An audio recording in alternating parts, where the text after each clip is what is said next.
बिहार कोकिला के नाम से मशहूर शारदा सिन्हा का 5 नवंबर की रात 9:20 पर निधन हो गया। छठ महापर्व के नहाय खाए की संध्या पर आई इस खबर ने पूरे राज्य को गमगीन कर दिया। चूँकि शारदा सिन्हा का नाम छठ पूजा के साथ इतनी गहराई से जुड़ा था कि उनके बिना यह पर्व अधूरा सा लगता है। ऐसे में उनका जाना भक्ति में डूबे बिहार को गम से भर दिया है। आज से ठीक 1.5 महीने पहले शारदा सिन्हा के पति बृजभूषण सिन्हा का निधन हो गया था। हालांकि पति के निधन के बाद लोक गायिका सदमे में चली गई थी। कुछ दिन पहले ही उन्होंने अपने सोशल मीडिया पेज पर भावुक करने वाला पोस्ट लिखा, जिसमें उन्होंने लिखा था कि लाल सिंदूर बिन मंगियो न शोभे। लेकिन सिन्हा साहब की मधुर स्मृतियों के सहारे संगीत यात्रा को चलायमान रखने की कोशिश रहेगी। सिन्हा साहब को मेरा प्रणाम समर्पित। वहीं पति की स्मृतियों को लेकर शारदा सिन्हा ने अपने जन्मदिन के मौके पर लिखा कि जब सब घर में सो रहे होते थे, आज के दिन सिन्हा साहब चुपके से उठकर फूल वाले के पास जाते थे। 2 गुलाब और कुछ चटपटा नाश्ता हाथ में लिए एक नटखट सी हंसी अपने आँखों में दबाए घर आते थे।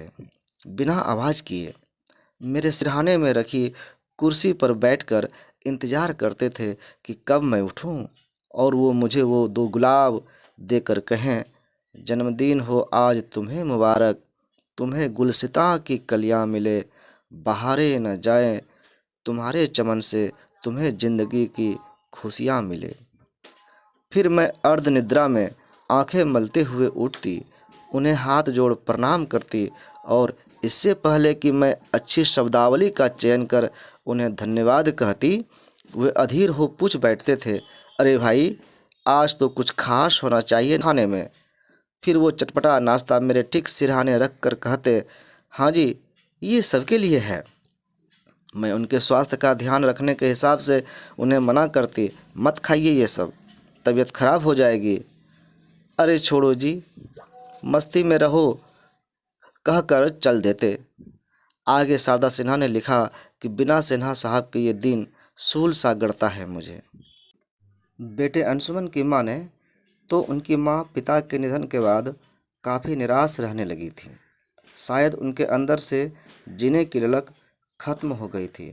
फिर भी किसी भी महिला की अंतिम इच्छा होती है कि वह अपने पति का साथ जिंदगी भर न छोड़े।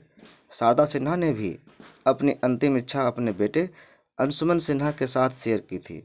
उनके बेटे अंशुमन सिन्हा ने केंद्रीय मंत्री गिरिराज सिंह को कहा, उनकी मां की अंतिम इच्छा यही थी कि जहां उनके पिता का अंतिम संस्कार हुआ, वहीं मेरा भी बेटा अंतिम संस्कार कर देना।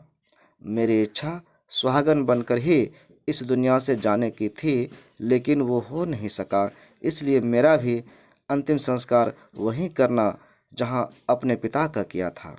यही वजह है कि बेटे ने उनका अंतिम संस्कार पटना के गुलाबी घाट पर करने का फैसला किया, जहां कल यानी 7 नवंबर को शारदा सिन्हा का अंतिम संस्कार किया जाएगा।